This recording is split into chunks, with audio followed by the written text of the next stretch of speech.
y'all, it's Kimberly here. Thank you for coming to my channel. It's a long time no see. Been really working, just very busy, and I was gonna talk about Doge. It seems to be, going up pretty good. It's making that climb up there, and I've got a little bit, and I wanted to try to get a little more, but it's gone up so fast, and it's right now, the last I looked at it was like 69 point something cents. I don't know, just a little over 69 cents. And with Elon Musk pumping it up, I guess what you call it, he's been hyping it up, and it's been really going up ever since he stuck his hand into it. And with him being on Saturday Night Live tomorrow, who knows how high it's going to go. I honestly think it's going to go at least $1 or above, and because it's already at 69 cents. It went up to about 71 or 72 cents earlier today, and my average is around 35 cents. And I wanted, like I say, I wanted to add to it to maybe see if I could average it down a little bit, but it keeps going up, so I don't think I'm going to be able to do that. If I do, it's going to push my average up, and I might maybe decide to do that.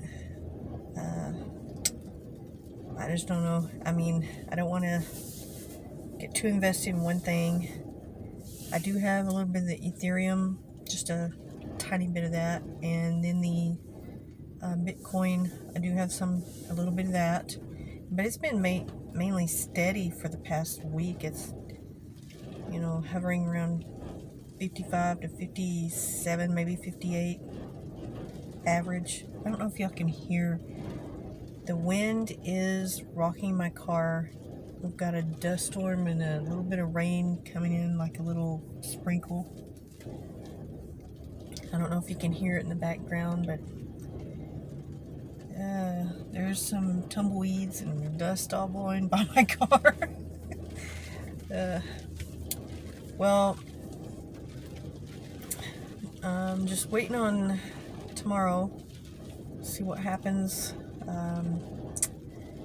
I just don't know if this is gonna really cement the value of Dogecoin. I kind of think it will, even if it does go up higher than $1. I mean, I really believe it's gonna stick around $1.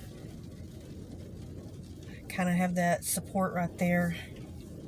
Even if it does go up and come down a little bit, I think that's gonna possibly be a pretty good support right there for around $1. Even if it drops down to 70 or 80 cents, I believe it will pull back up. I think that'll be kind of the level that it's gonna hang around for a while.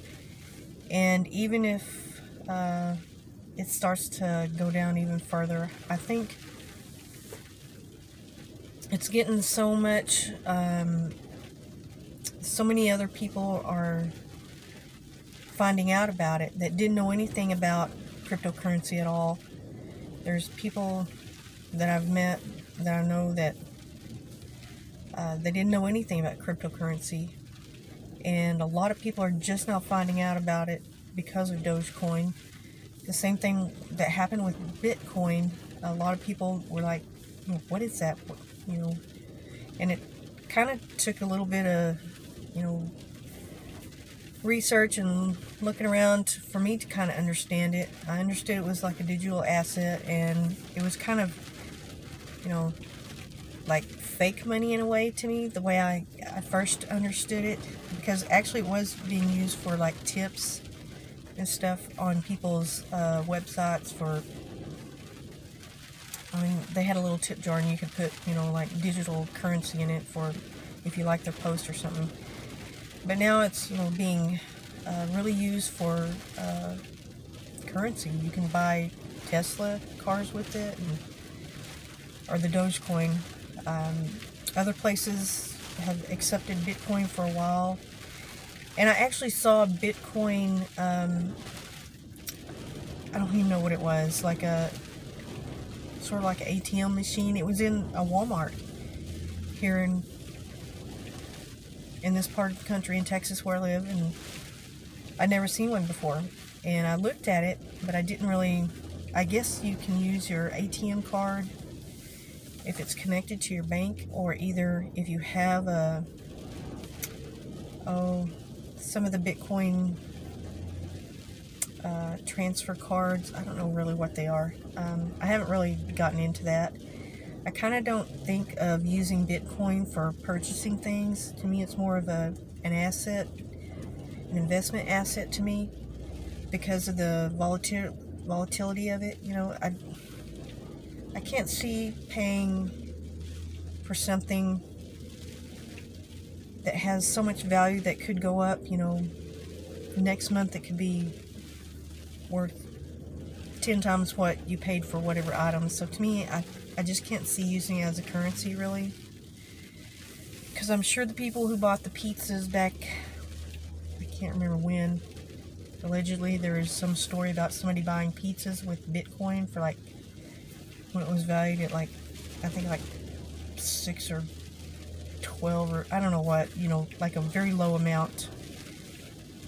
You know, those people would be driving a much nicer car if they'd kept that instead of bought the pizza, I guess. So to me, I don't really, and not until it becomes like a extremely stable value like the dollar. I mean, you know what you're getting with the dollar, you know what you can buy with it. But with the digital currencies, cryptocurrencies, you know, they're so volatile. What you pay for something now, like today, and then the next day it could go up 10 or 20 times the value of whatever little trinket that you bought with it the day before. So I pretty much just look at them as like I say, an asset, an investment asset or something. And I know that some people really are trying to push it into like mainstream currency, and that's fine if it happens. But for me, I'm utilizing it just as for investment.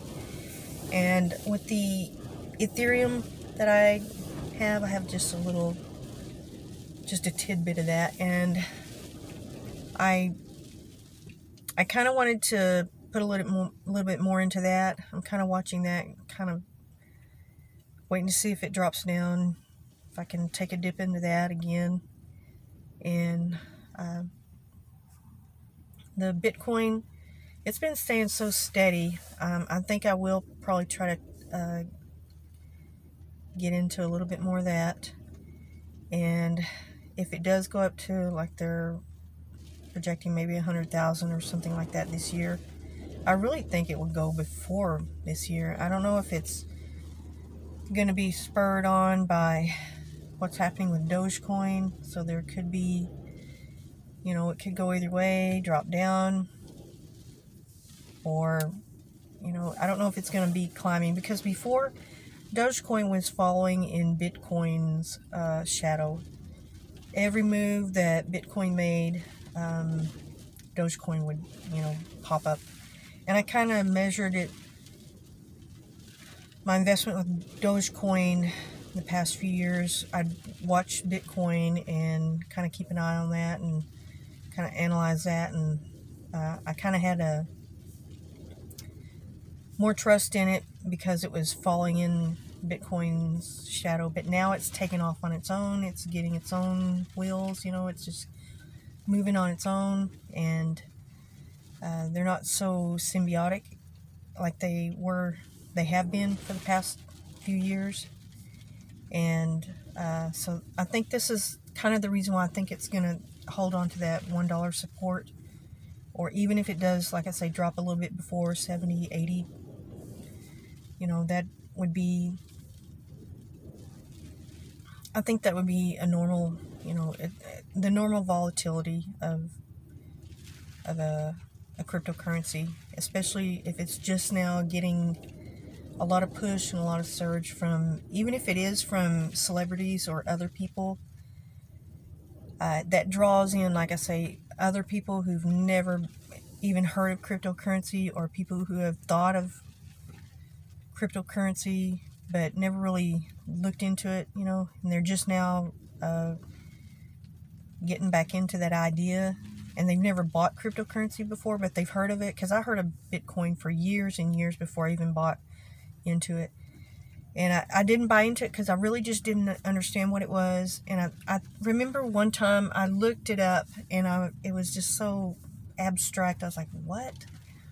Why would people buy that, you know? I mean, I was thinking it was kind of like a pet rock kind of fad thing. And the way I first understood it was, you know, the little thing about the tips that people were giving for liking your post or whatever on Facebook, or I don't know what it was there. I don't know if Facebook actually had the tip jars. It was on certain websites, or I want to say Facebook, but I may be wrong. Somebody can correct me if that's wrong. But when I understood it was that, and then I understood that I understand why they were buying it to give tips, and I actually kind of thought of doing that too, because it was like small amounts. I was like, yeah, that's pretty good. That's pretty cool to do that. And then I started hearing more and more about people investing in it and like spending lots of money, hundreds and thousands of dollars. And I was like, well, what is it? Is it a stock? Or I didn't really understand. And I kept trying to research it. And they kept saying it's total opposite of stock. It's not a stock and all this. I was like, well, it sounds like a scam at first. That's what I thought. Or some kind of pyramid scheme or something. I just didn't see the value in it as an investment until it took me several years just to really get a hold of it, because I'm very conservative, like I say, about investing, and I probably would be maybe 100,000-aire, maybe not a millionaire, but if I wasn't so conservative, because I really have a problem with it's really hard for me to put my money into something. And it took me years and years for me to get the trust to do that. So I can understand why people kind of, poo-poo on it, because it's like, oh, it's a scam, or it's not real, or something like that. So I can understand that. But now that Dogecoin is going off like this and people are becoming millionaires, it's the same thing with what happened with Bitcoin. But now I think it's on a larger scale. There's more people, because Dogecoin is so cheap, and so people can kind of more relate to that, where you can buy a whole lot, like a cheap stock, and it sounds more realistic, instead of like something that costs thousands of dollars and you're just putting in, into a small investment. People kind of mathematically probably can't quite grasp it. But now that the Dogecoin, it's at less than $1. So it's more easily for people to understand, the value of, if it triples, doubles, and goes up more and more. So they're getting in on the beginning of something, kind of like in the beginning of Bitcoin. So I can understand, now how that kind of is taken off. And I was one of the skeptics at first, with cryptocurrency, because it was just so, like I say, intangible. If I can't see it and feel it, and it makes me not trust it. But now I'm really, really into the crypto world, investing and stuff like that. I really, really think it's a really viable way of maintaining an asset, for something for your future, or even if short-term, long-term, whichever way. And well, I'm just waiting for tomorrow. We'll see what happens, and I hope it's good. Well, thank you all, and I'll see you again. I'll make another video soon. Bye.